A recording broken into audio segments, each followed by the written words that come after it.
오늘은 그리스도의 사랑에 붙잡힌 사람이라는 제목으로 말씀을 전하겠습니다. 부산에 엄경근이라는 학생이 있었습니다.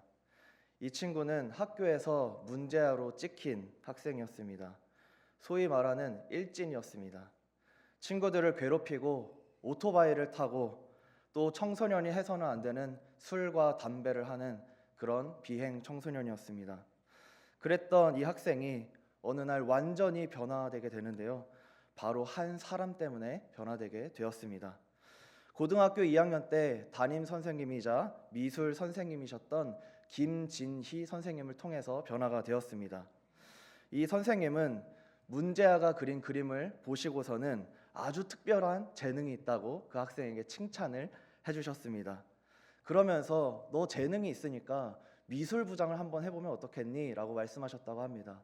그래서 이 학생이 그때부터 미술에 관심을 갖고 미술부장으로서 활동을 하게 되었습니다. 선생님께서 옆에서 재능을 계속해서 키워줄 수 있도록 격려를 하시고 또 힘을 주셨습니다. 그러자 이 비행 청소년이었던 이 학생의 마음이 활짝 열리고 그때부터 이제 나도 이 선생님과 같은 교사가 되고 싶다, 그런 꿈과 소망을 품게 되었다고 합니다. 그래서 이제 나도 선생님이 되고 싶다라는 생각을 품었는데 학원을 가고 싶은데 돈이 없는 것입니다. 가정 형편이 너무 어려워서 학원을 갈 수 없으니까 선생님이 어느 날 오셔서는 석 달치에 해당하는 학원비를 그 학생의 손에 쥐어 주셨습니다. 그 학생은 그 당시를 이렇게 회고합니다. 정말 목이 메었습니다. 울컥했습니다. 제 인생이 변하는 시기였습니다. 그리고 문제아였던 그 학생이 정말로 교사가 되었고 부산 자유고등학교에서 미술을 가르치는 분이 되었습니다. 한 사람의 관심과 사랑이 한 영혼을 붙들자 변화된 것입니다. 사랑은 사람을 변화시키는 능력이 있습니다. 한 사람의 사랑과 관심은 변화시킬 수가 있습니다. 오늘 말씀도 비슷한 말씀입니다. 오늘 본문 말씀에서 사도 바울은 아주 놀라운 고백을 합니다. 그리스도의 사랑이 우리를 강권하시는도다. 그렇게 말하고 있습니다. 바울은 자기 인생을 움직이는 강력한 힘은 바로 사람의 사랑이 아니라 우리 구주 그리스도의 사랑이라고 고백하고 있습니다. 그 사랑에 붙잡힌 사람은 이전과 같이 살아갈 수가 없습니다. 그 사랑에 붙잡힌 사람은 새로운 피조물이 됩니다. 그리고 그 사랑에 붙잡힌 사람은 자기만 구원받고 끝나는 것이 아니라 주변 사람들에게 화목을 전파하는 그 직분을 감당하게 되는 것입니다. 오늘 저는 그리스도의 사랑에 붙잡힌 사람은 그 사랑 안에 거하며 새로워지고 또 마침내 그 사랑을 전하는 사람으로서 살아간다는 이 진리를 함께 나누고자 합니다. 첫 번째, 우리는 그리스도의 사랑에 붙잡힌 사람입니다. 한번 따라해 볼까요? 우리는 그리스도의 사랑에 붙잡힌 사람입니다. 믿으십니까? 사도 바울은 말합니다. 그리스도의 사랑이 우리를 강권하시는도다. 여기서 강권한다는 말은 그저 그리스도의 사랑이 내 마음을 감동시켰어 정도가 아닙니다. 사로잡는다는 것입니다. 밀어붙인다는 것입니다. 주님의 사랑이 나의 인생의 방향을 바꾼다는 것입니다. 다시 말하면 내 인생의 핸들을 내가 잡고 있는 것이 아니라 그리스도의 사랑이 내 인생의 방향을 결정한다는 것입니다. 그렇다면 바울은 왜 그렇게 확신하며 말할 수 있을까요? 이어지는 말씀에 답이 있습니다. 바울은 이렇게 말합니다. 한 사람이 모든 사람을 대신하여 죽었은즉. 바울은 지금 십자가를 보고 있는 것입니다. 예수님께서 나를 대신하여 죽으셨다는 사실이 이 바울의 삶 전체를 붙잡고 있는 것입니다. 여기서 우리는 복음의 본질을 다시 한번 깨닫게 됩니다. 복음의 본질은 주님께서 우리를 이유 없이 사랑하셨다는 것입니다. 우리가 사랑받을 만해서 사랑하신 것이 아닙니다. 우리가 먼저 하나님께 무엇을 드렸기 때문에 우리를 사랑한 것이 아닙니다. 우리가 이전보다 조금 더 나아져서 변화되어서 사랑하신 것도 아닙니다. 아무런 조건 없이 값 없이 은혜로 먼저 사랑하셨습니다. 우리가 아직 죄인 되었을 때에, 우리가 아직 하나님을 등지고 있을 때에 그리스도께서 우리를 위하여 죽으심으로 하나님께서 우리에 대한 자기의 사랑을 확증하신 줄로 믿습니다. 우리가 종종 착각하는 것이 있습니다. 예전에는 그래도 교회 일도 많이 하고 주변에 전도도 많이 하고 선한 일도 많이 했는데 그래도 하나님의 자녀처럼 살아간 것 같은데 요즘은 그러지 못하고 있는 것입니다. 그렇다면 내 안에서 이런 마음이 피어나기 시작합니다. 과연 하나님이 지금의 나도 사랑하실까? 예전에 나는 참 열정적이었고 하나님 말씀 중심대로 살아갔는데 지금은 그렇지 못한 나의 삶을 보면서 하나님은 여전히 나를 사랑하실까? 나를 기억하실까? 내 치열한 이 삶을 지금도 지켜보고 계실까? 말씀대로 살지 못하는 내 삶을 보면서 부끄러워지는 것입니다. 나 같은 사람이 어떻게 하나님의 자녀라고 할 수 있을지 그런 생각에 사로잡힐 수도 있습니다. 그러나 우리는 분명히 이것을 기억해야 합니다. 하나님은 우리가 바닥일 때 사랑하셨다는 것입니다. 하나님께서는 우리가 내세울 것이 아무것도 없을 때 사랑하셨습니다. 우리가 아무것도 드릴 것이 없을 때 사랑하셨습니다. 나를 찾아오신 사랑입니다. 내가 먼저 찾아간 사랑이 아닙니다. 나를 강권하시고 나를 붙드시고 나를 강력하게 인도하시는 분이십니다. 18세기에 영국에 존 뉴턴이라는 분이 계셨습니다. 이분은 신앙인이신 부모님 사이에 태어나 신앙생활을 하는 믿음의 사람이었습니다. 그러나 그가 성인이 되어서 잘못된 길에 빠졌습니다. 바로 노예무역을 하는 사람이 된 것입니다. 그가 노예무역을 하게 된 계기는 자신도 노예로 사로잡힌 적이 있었기 때문입니다. 노예로 붙잡혀가지고 아주 괴로운 삶을 살았습니다. 그런데 노예로 붙잡혀서 보니까 그 노예선의 선장이 돈을 너무 많이 버는 거예요. 그래가지고 자기가 노예의 삶에서 탈출해가지고 나는 그런 삶을 살지 말아야지 하는 게 아니라 나도 저렇게 좀 벌어봐야겠다. 그런 생각을 하게 된 것입니다. 믿음의 자녀임에도 불구하고 말이죠. 그래서 이 사람은 직접 노예를 거래하는 노예 상인이 되었습니다. 그러다가 배를 타고 가던 중 엄청난 폭풍우 속에서 주님을 만나게 되었습니다. 그 후 노예 무역을 그만두고 성공의 목사가 되었습니다. 그리고 영국에서 노예 제도를 폐지하는데 결정적인 역할을 하는 사람이 되었습니다. 이 사람이 바로 우리가 너무나 잘 아는 찬송인 나 같은 죄인 살리신 어메이징 그레이스의 작사가입니다.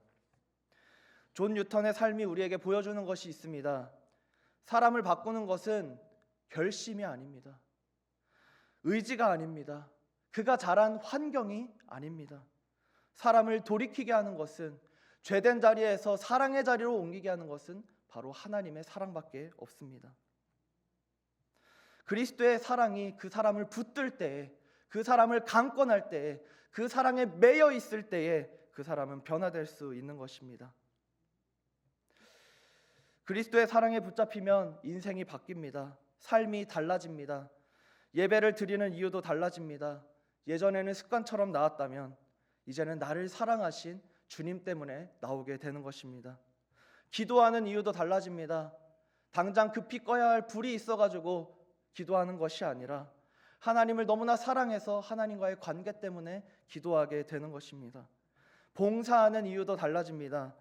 예전에는 인정받고 싶어서 혹시 아니면은 마지못해서 했다면은 이제는 주님이 먼저 사랑하셨기에 그 사랑에 응답하는 마음으로서 하게 되는 것입니다. 사랑하는 성도 여러분, 그리스도의 강권적인 사랑에 붙잡히시기를 주님의 이름으로 축복합니다. 주님의 사랑이 우리의 삶을 강권하며 우리의 삶과 우리의 인생을 붙들기를 주님의 이름으로 축복합니다. 두 번째로, 하나님은 그리스도 안에서 우리를 새롭게 하시는 분이라는 것입니다. 한번 따라해 볼까요? 하나님은 그리스도 안에서 나를 새롭게 하신다. 아멘. 17절의 말씀입니다. 이렇게 나와 있습니다. 그런즉 누구든지 그리스도 안에 있으면 새로운 피조물이라. 이전 것은 지나갔으니 보라 새 것이 되었도다. 그리스도의 사랑에 붙잡힌 사람은 그 사랑 안에 거하게 됩니다. 그 사랑 안에 거하는 사람은 그리고 마침내 새롭게 됩니다. 여기서 중요한 것은 바울이 새롭게 새 사람이 되라고 한 것이 아닙니다.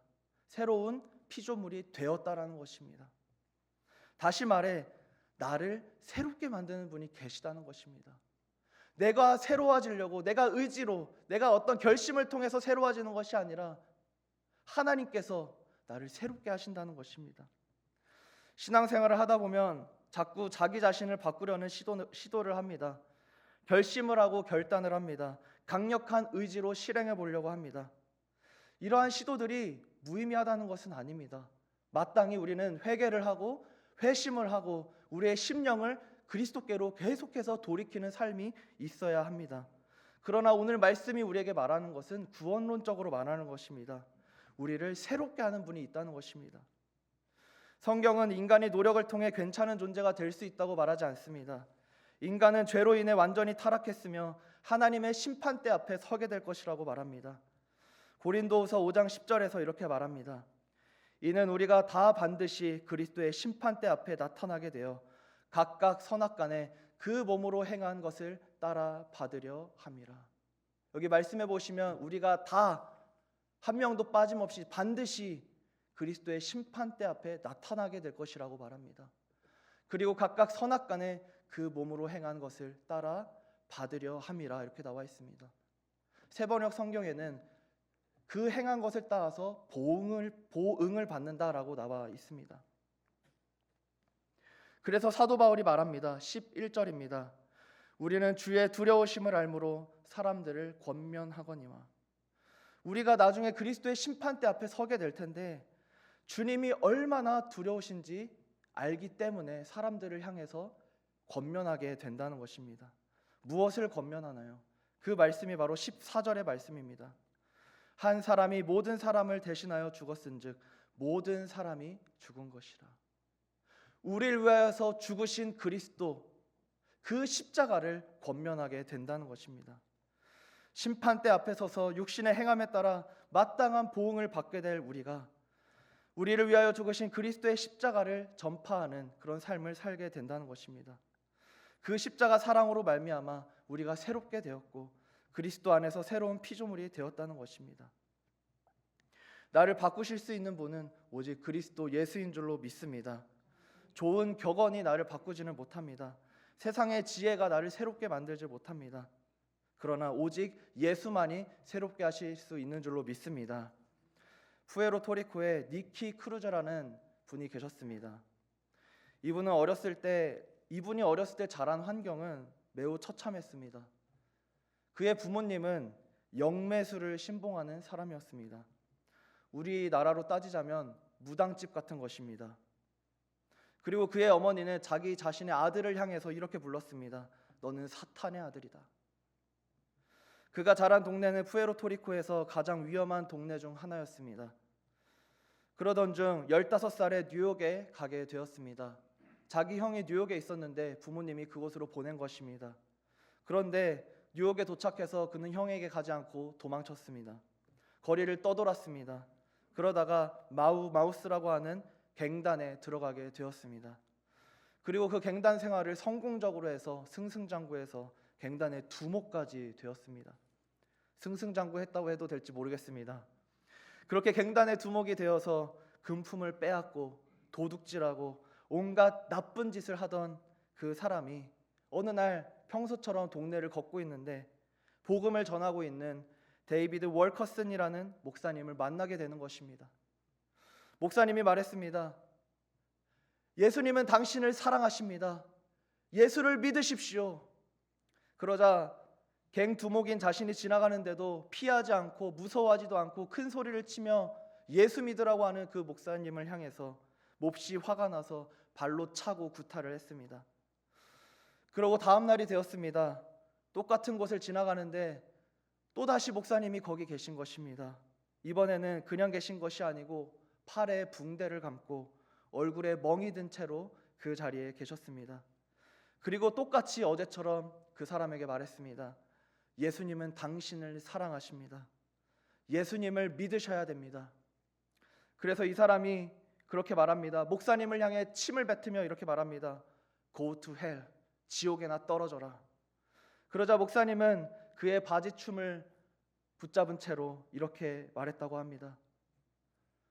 지금 회개하지 않으면 나중에 어떻게 그리스도 앞에 서시겠습니까? 지금 회개하지 않으면 나중에 어떻게 그리스도 앞에 서시겠습니까? 그 순간 성령께서 강력하게 역사하셔서 그의 마음을 치셨습니다. 그 순간 그 사람은 그 자리에서 무릎을 꿇고 예수님을 믿겠다고 회개하고 자신의 죄를 자복했습니다. 그 후 그 사람은 갱 생활을 청산하고 미국과 유럽을 오가며 예수님을 증거하는 부흥사가 되었습니다. 그리고 1968년에 Run Baby Run이라는 책을 썼는데 이 책이 미국에서 베스트셀러가 되어가지고 수많은 사람들에게 감동을 주었다고 합니다. 갱단 두목을 바꿀 수 있는 것은 그 어떤 것도 없습니다.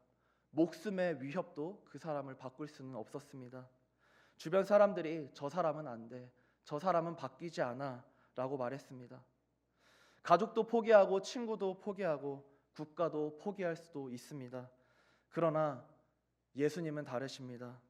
사람이 손댈 수 없는 깊은 곳까지 들어가셔서 그 마음을 만지시는 분이십니다. 할렐루야. 사람이 풀지 못하는 매듭을 푸시는 분이십니다. 사람이 고치지 못하는 심령을 새롭게 하는 분이심을 믿으시기를 축복합니다. 이 말씀을 나에게 적용하기를 원합니다. 사실 여기 계신 모든 분들은 다 이미 그리스도 안에서 새로운 피조물이신 줄로 믿습니다. 그런데 이 말씀을 어떻게 적용해야 할까요? 이미 우리는 새로운 피조물인데, 사도 바울이 우리는 그리스도 안에 있으면 새로운 피조물이라고 했던 것처럼, 선포했던 것처럼 우리도 주변 사람들에게 선포하는 삶을 살기를 원합니다. 주변 사람들, 변할 것 같지 않는 그 사람, 고집 센 그 사람이 예수를 만나기를, 그 사람이 변화되기를 소망하며 적용했으면 좋겠습니다. 그 사람을 떠올리면서 적용했으면 좋겠습니다.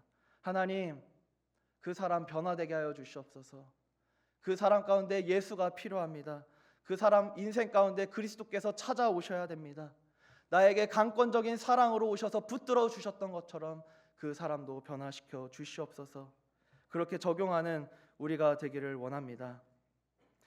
내가 누군가를 바꾸려 한다면 조급해질 수 있습니다. 정죄하게 됩니다. 또 실망하게 됩니다. 그러나 주님께 맡기면 놀라운 일이 일어나게 될 줄로 믿습니다.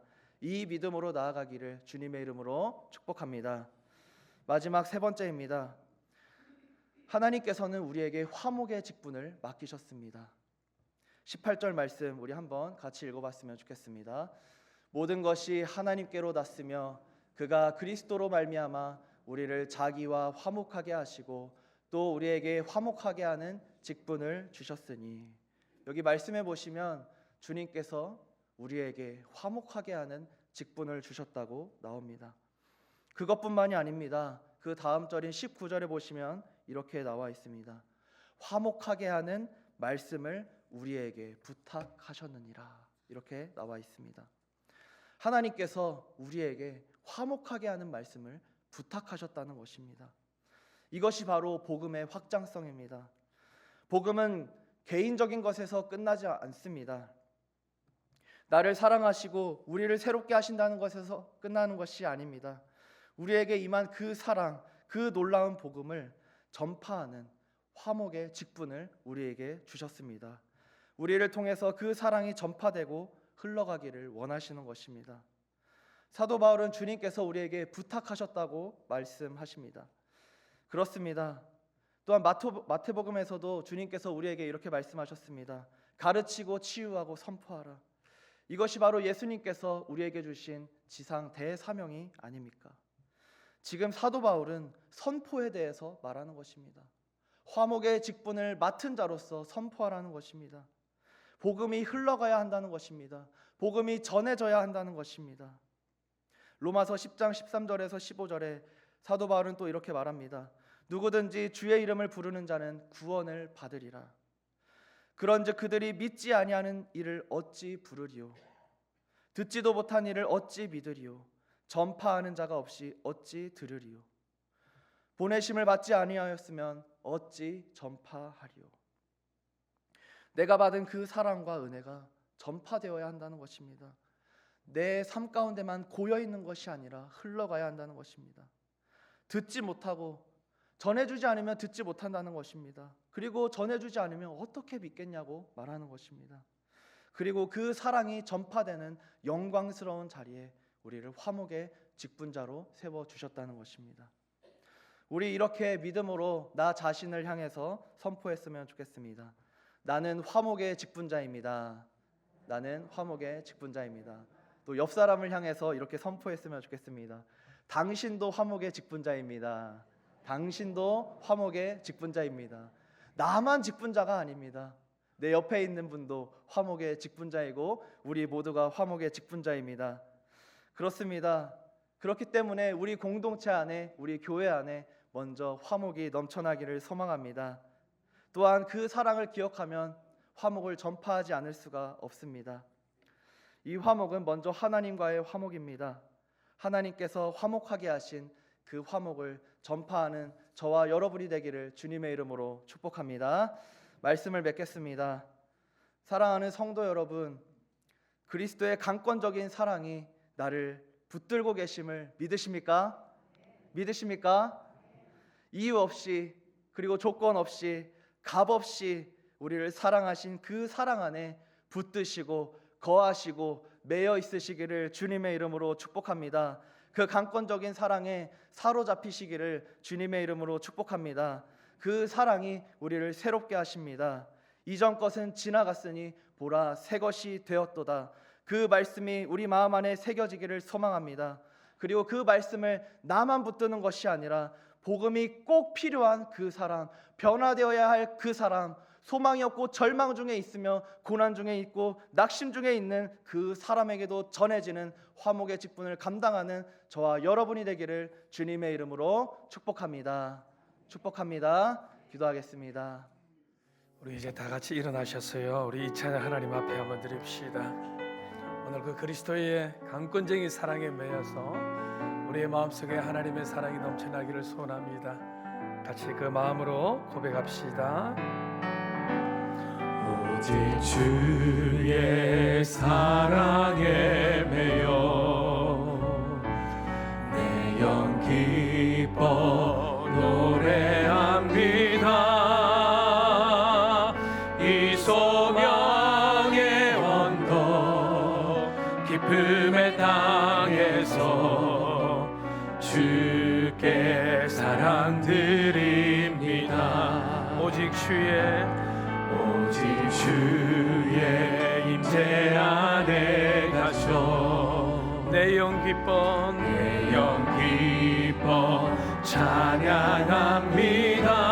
찬양합니다. 이 소명의 언덕 거룩한 땅에서 주께 경배드립니다. 우리 함께 고백합시다. 주께서 주신 모든 은혜 나는 말할 수 없네. 내 영혼 즐거이 주 따르렵니다. 주께 내 삶 드립니다. 오직 주의 임재 안에 주의 임재 안에 가셔 내 영 기뻐 찬양합니다. 이 소명의 언덕 거룩한 땅에서 주께 경배드립니다. 주께서 주신 모든 은혜 나는 말할 수 없네. 내 영혼 즐거이 주 따르렵니다. 주께 내 삶 드립니다. 지금은 우리 주 예수 그리스도의 은혜와 하나님 아버지의 무한하신 사랑과 성령의 위로하심과 교통하심과 한량없는 축복하심이 오늘 하나님의 말씀을 듣고 강권적인 그 사랑으로 내 삶이 가득 차 화목의 직분을 감당하기로, 복음을 전하기로, 그리스도의 사랑을 흘려보내기로 다짐하며, 하나님이여 이 땅의 안타까운 상황을 바라보며 기도하기로 다짐하는 이 자리에 고개 숙인 모든 주의 백성들 머리 위에, 이들의 일터와 가정과 자녀들 위에 지금부터 영원토록 항상 함께 있을 지어다. 아멘.